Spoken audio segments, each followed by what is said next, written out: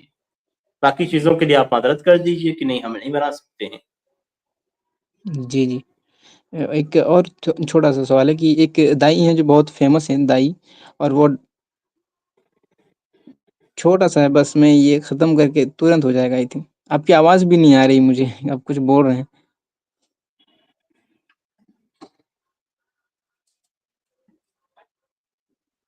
شیخ ارشد آپ کی آواز نہیں آ رہی ہے. آپ کی آواز نہیں آ رہی ہے, آپ کی آواز نہیں آ رہی سر. آپ جی جی بولیے, آپ میری آواز, جی جی کر کے. میرا سوال یہ تھا کہ ہم ایک دائی ہیں جو بہت فیمس ہیں, وہ ڈاکٹر بھی ہیں, اور وہ جی مطلب ان کا جو ایک یہ پیج ہے, ویب سائٹ ہے, تو وہاں پہ جا کر کے انہوں نے بہت سارے ویڈیوز بنائے ہیں. تو کیا ہم ان ویڈیو کو اس ویڈیو سے ہم سیکھ کر کے لوگوں کو کیا تبلیغ کر سکتے ہیں؟ ڈاکٹر بھی ہیں جو ورلڈ فیمس ہے, مطلب میں نام نہیں لینا چاہتا, بس میں بول رہا ہوں. دیکھیے, وہ شخص سے جو عالم ہے, کتاب و سنت کا صحیح علم رکھتا ہے, جس جی نے معروف علماء سے علم حاصل کیا ہے. عالم اسے ہی جی کہتے ہیں جو علماء سے علم حاصل کرتا ہے. تو اگر کوئی شخص ایسا ہے جس نے, مثال کے طور پہ ہندوستان کے اندر بہت سارے مدارس ہیں جہاں سے اس نے جی علم حاصل کیا, یا اس کے بارے میں معلوم ہے کہ وہ مختلف علماء کے پاس جا کر ان سے اس نے پڑھا ہو, سیکھا ہو, تو اگر کوئی شخص ایسا ہے تو اسے عالم کہا جائے گا. اور اسی کے بارے میں اللہ تبارک تعالیٰ کا فرمان ہے, قل انما قل هذه سبیلی ادعو الی اللہ علی بصیرہ, کہ جی اے نبی اکرم صلی اللہ علیہ وسلم آپ کہہ دیجئے کہ یہ میرا راستہ ہے, میں بصیرت, حکمت, علم کے مطابق لوگوں کو دعوت دیتا ہوں. یعنی میری جو انشاءاللہ. دعوت ہے وہ علم پر مبنی ہے, جی علم ہونے کے بعد دیتا ہوں. انا ومن اتبعنی, میں بھی اور جو لوگ میری اتباع کرتے ہیں. تو دعوت کے لیے علم کا ہونا ضروری ہے. جی اور تبلیغ کے لیے, ایک تبلیغ ہے ایک دعوت ہے, دو الگ الگ چیز ہیں. تبلیغ کا مطلب ہوتا ہے ایک آیت آپ نے کسی سے پڑھی, اس آیت کو آپ دوسروں کو سکھا دیں کہ یہ آیت اس طریقے سے پڑھنا ہے, یہ تبلیغ ہے. تو تبلیغ یعنی شریعت کا آپ کو کچھ بھی علم ہوا, نماز کیسے پڑھنا ہے, روزہ کیسے رکھنا ہے, یہ باتیں آپ کسی کو بھی سکھا سکتے ہیں. لیکن دعوت کی فیلڈ میں جانے کے لیے آپ کو علماء سے سیکھنا ہوگا. اور یہ بہت غلط طریقہ ہے کہ عوام جو ہوتی ہے, عوام کا اعتبار نہیں کیا جاتا ہے. شریعت میں عوام کا اعتبار نہیں ہے, علماء کا اعتبار ہے. اور علماء جس کو عالم قرار دیتے ہیں وہی عالم ہے. تو جی تو اگر کوئی میں شخص صرف ایسا ہے جو ڈاکٹر ہے پیشے کے اعتبار سے, اور وہ کچھ دعوت وغیرہ کا کام کرتا ہے, تو ایسی صورت میں اس کی آڈیوز کو سن کر دعوت کے کام کو انجام نہیں دیا جائے گا. اگر شیخ صحیح آپ بھی ہو تب بھی نہیں دیں گے. آپ سن لیجیے, صحیح بھی ہو جی تب بھی نہیں دیں گے. جی نبی جی اکرم صلی اللہ علیہ وسلم کی حدیث ہے کہ قاضی 3 قسم کے ہوتے ہیں. قاضی یعنی مفتی سے اوپر کا درجہ جس کا ہوتا ہے, جو عدالت میں جج کے طور پہ رہتا ہے. تو 3 قسم کے ہوتے ہیں, اس میں سے 2 جہنم میں جائیں گے اور 1 جنت میں جائے گا. 2 جہنم میں جو جانے والے ہیں, ایک وہ شخص ہے جس کو حق معلوم ہے, علم لیا, حق کو پہچانا, لیکن اس نے غلط فیصلہ کیا, تو یہ جہنم میں جائے گا. دوسرا شخص وہ ہے جس نے علم نہیں سیکھا, علم سیکھا ہی نہیں, اور وہ جا کر کرسی پہ بیٹھ کے فیصلہ کرنے لگا. اس کا فیصلہ اگر صحیح بھی ہے تبھی وہ جہنم میں جائے گا. اوہ صرف وہ اللہ شخص جنت میں جائے گا جو جس نے حق کو سیکھا, علم سیکھا, علم سیکھنے کے بعد حق کو پہچانا اور حق کے مطابق اس نے فیصلہ کیا. تو آپ اسی سمجھ لیجئے کہ قاضی کے مقام کو اور عالم کا مقام ایسے ہی برابر ہی ہے. تو اگر کوئی شخص سے بلا علم اگر صحیح دعوت بھی دیتا ہے تو اس کی دعوت غلط ہے. علم سیکھنے کے جی بعد جزاک دعوت اللہ. دینی, صحیح صحابہ کرام کا ایک منہج یہی ہے. جی ایک ٹھیک چھوٹا ہے, سا لائن جزاک اللہ. پلیز. نہیں نہیں حسین بھائی, اوکے کافی ہے, جزاک اللہ خیر. وقت اصل میں ہمارا بہت زیادہ انشاءاللہ ہو میں گیا. کل انشاءاللہ میں کل بات کروں گا انشاءاللہ. ٹھیک ہے. ٹھیک ہے انشاءاللہ, جزاک اللہ خیر. بہت بہت شکریہ شیخ. اصل میں وقت تھوڑا سا ہم نے زیادہ لے لیا, اس کے لیے معذرت. بہت بہت شکریہ انشاءاللہ ہمارے ساتھ جوائن ہونے کے لیے. یہیں پر ہم آج کی اسٹریم کو ختم کرتے ہیں. جزاک اللہ خیر شیخ، بارک اللہ فیک. ٹھیک. اس کے بعد میں اپنے تمام بھائیوں اور بہنوں کا شکر گزار ہوں. بھائیوں سے معذرت خواہ ہوں کہ کچھ لوگ رہ گئے ہیں جن کے سوالات نہیں ہو پائے. بہت معذرت آپ لوگوں سے. آپ لوگ کل آئیے انشاءاللہ، میں کل ضرور ایڈ کروں گا. زید بھائی، دانش بھائی، ساحل بھائی، آپ تمام سے گزارش ہے کہ کل ضرور تشریف لائیں. اور بھی بہت سارے بھائی ہمارے جڑے ہوئے ہیں، سسٹر عائشہ ہے اور اسی طرح سے جو ہے ابو سیف، حیدر ہے. آپ تمام سے گزارش ہے کل ضرور تشریف لائیں. انشاءاللہ کل آپ لوگوں کے سوالات لے لیے جائیں گے. آج کے لیے بس اتنا ہی. مجھے دیجیے اجازت، انشاءاللہ کل کے اسٹریم میں آپ لوگوں سے ملاقات ہوگی. السلام علیکم ورحمۃ اللہ